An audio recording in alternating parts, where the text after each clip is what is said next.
Vamos lá, halogênios. Vamos dar continuidade à aulinha de propriedades periódicas. Vamos falar agora da afinidade eletrônica ou eletroafinidade. O que é a afinidade eletrônica? É a energia envolvida quando um mol de átomo no estado gasoso recebe 1 mol de elétrons. Então, toda vez que um átomo recebe um elétron, ele libera energia. A energia liberada é chamada de afinidade eletrônica. Dá uma olhada nessa reaçãozinha aqui, ó. Eu tenho um átomo de cloro neutro e esse átomo de cloro vai receber um par de elétrons. Ele recebendo esse elétron, ele vai ficar com carga negativa, se transformando em um ânion, e vai liberar energia. Então essa energia deve ser representada nos produtos, porque a energia é liberada. E essa energia liberada é determinada de afinidade eletrônica. E a afinidade eletrônica, ela é uma propriedade periódica que depende também do raio atômico do elemento. Então vamos comparar o elemento com um raio grande e o elemento com um raio pequeno. Qual deles será que libera mais energia quando receber um elétron? Então imagine que esse átomo grande queira receber um elétron e esse átomo pequeno também queira receber um elétron. Qual desses átomos você acha que tem mais tendência em receber o elétron? Que aquele que tiver mais tendência em receber o elétron, assim que receber o elétron, vai liberar mais energia se estabilizando. O átomo com raio pequeno. Por quê? Porque esse elétron ele vai ficar mais próximo do núcleo, mais atraído. Então, um átomo com raio pequeno, a tendência dele em receber elétrons é maior. Significa que quando ele receber esse elétron, ele vai liberar mais energia. A afinidade eletrônica é maior para o raio menor. Já com um raio maior, um raio grande, quando ele receber um elétron, o elétron fica muito afastado do núcleo. Então o núcleo não está atraindo esse elétron, está muito afastado. Então a tendência não é receber elétron. Se ele receber um elétron, ele vai liberar menos energia. A afinidade eletrônica aqui é menor. Então notem que a afinidade eletrônica é o contrário do raio. O raio sendo grande, a afinidade eletrônica é pequena. O raio sendo pequeno, a afinidade eletrônica é grande. Ou seja, dentro de uma tabela periódica, a afinidade eletrônica se comporta ao contrário do raio. O raio cresce para a esquerda, ela cresce para a direita. O raio cresce para baixo, ela cresce para cima. Ó, cuidado que os elementos da família 8A, eles possuem valores de afinidade eletrônica desprezíveis. Então, nós não acrescentamos a família 8A. Tanto é que a família 8A também não tem tendência em receber elétrons, porque eles já são estáveis com sua camada de valência completa. Então, a gente considera que os elementos da família 8A não possuem valores de afinidade eletrônica. Então, quais são os elementos da tabela periódica que possuem maior valor de afinidade eletrônica? Os que estão mais próximos desta região da tabela periódica, do flúor.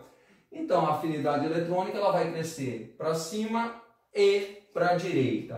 Portanto, se eu colocar um elemento aqui X e um elemento aqui Y, qual dos dois possui maior afinidade eletrônica? O elemento X, por estar mais próximo desta região. É por isso que nós vamos ver o seguinte: os ametais que se encontram nessa região, eles têm tendência em receber elétrons, porque a afinidade eletrônica é grande. Eles vão receber elétrons, liberando muita energia, se estabilizando.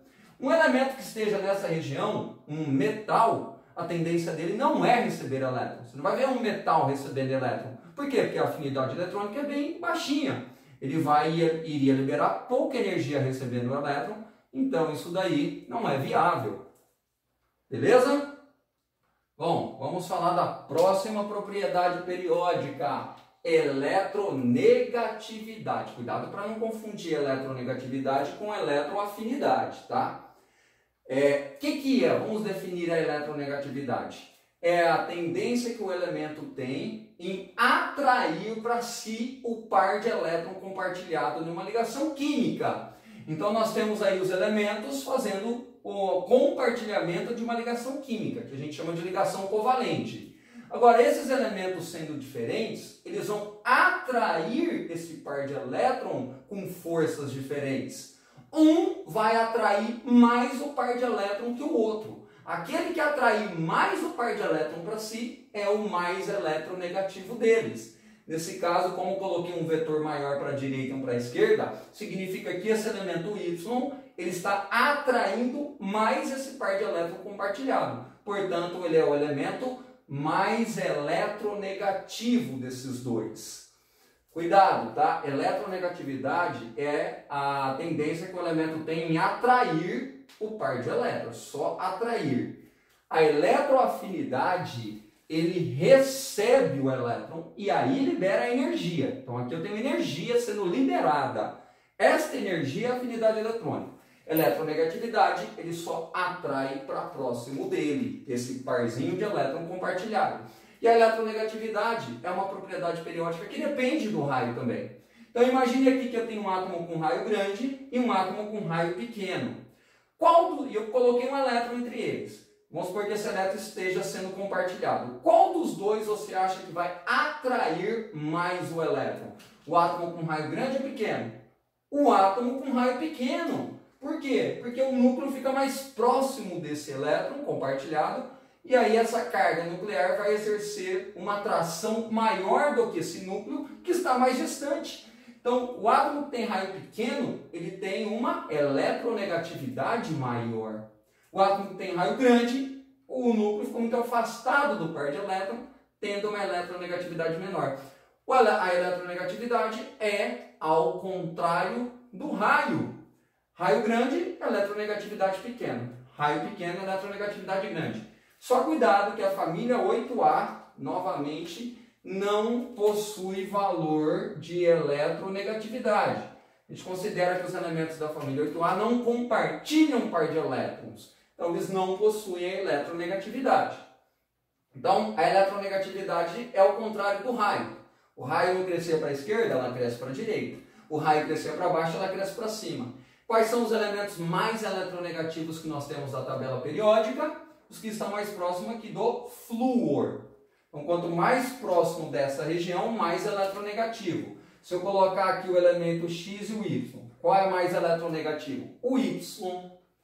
Gente, a eletronegatividade é provavelmente, das propriedades periódicas, aquela que você mais vai utilizar daqui para frente, é a que mais é pedida nos vestibulares, tá? Então, a eletronegatividade é tão usada, ela é tão importante, que é muito importante você saber qual elemento é mais eletronegativo, qual é menos. E muitas vezes você não vai ter uma tabela periódica para isso.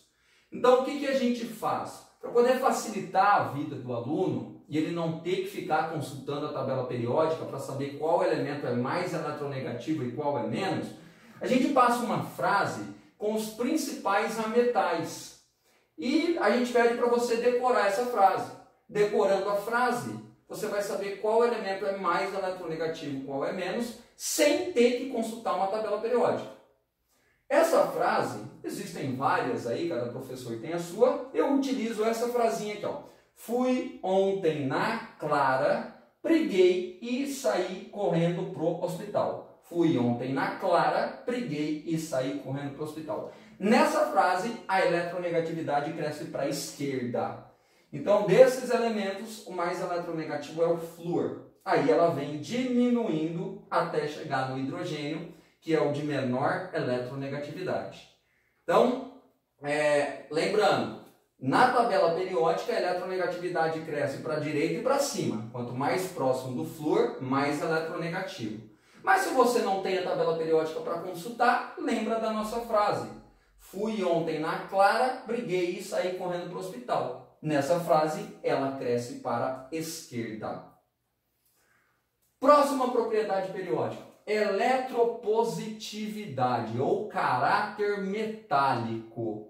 Isso daqui é o contrário da eletronegatividade. Isso daqui é a tendência que o elemento tem em doar par de elétrons em uma ligação química. Enquanto aqui a tendência é atrair o par de elétrons para si, aqui é doar o par de elétrons.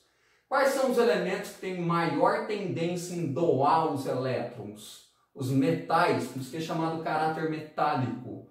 E são aqueles que possuem raio maior. Quanto maior o raio, mais distante o elétron de valência fica do núcleo. Portanto, menos atraído, mais fácil de ser doado. Então, a eletropositividade é a única que se comporta igual ao raio na tabela periódica. Ela cresce para baixo e cresce para a esquerda. Porque os elementos que estão aqui, eles possuem raio maior. E a tendência, então, de doar elétrons é maior. Maior caráter metálico, maior eletropositividade.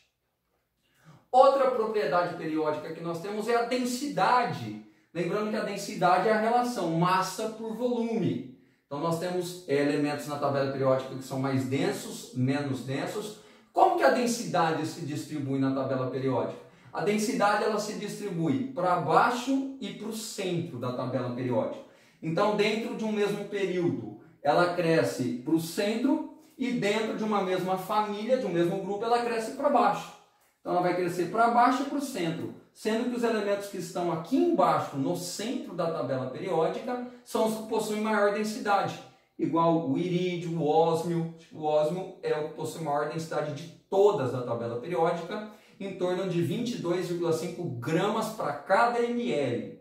Então a densidade cresce para baixo e para o centro. E para encerrar, há o ponto de fusão e o ponto de ebulição. Lembrando que ponto de fusão é a temperatura que a substância passa de sólido para líquido. Ponto de ebulição é a temperatura que ela passa de líquido para gasoso. O ponto de fusão e o ponto de ebulição, eles também se comportam como uma propriedade periódica. Na tabela periódica, eles se comportam da seguinte maneira. Eles vão crescer para baixo e para o centro, igual a densidade. Eles crescem em uma família para baixo e em um período para o centro. Com exceção da família 1A ou 2A. Na família 1A ou 2A, aí eles crescem de baixo para cima. Tanto o ponto de fusão quanto o de ebulição cresce de baixo para cima na família 1A ou 2A. No restante da tabela, eles crescem para baixo e para o centro. Sendo que os elementos que estão nesta região, embaixo no centro, também são os elementos que possuem maior ponto de fusão e maior ponto de ebulição. Certo, gente? Então fica aí a aulinha de propriedades periódicas. Espero ter ajudado mais uma vez. Abraço. Tchau.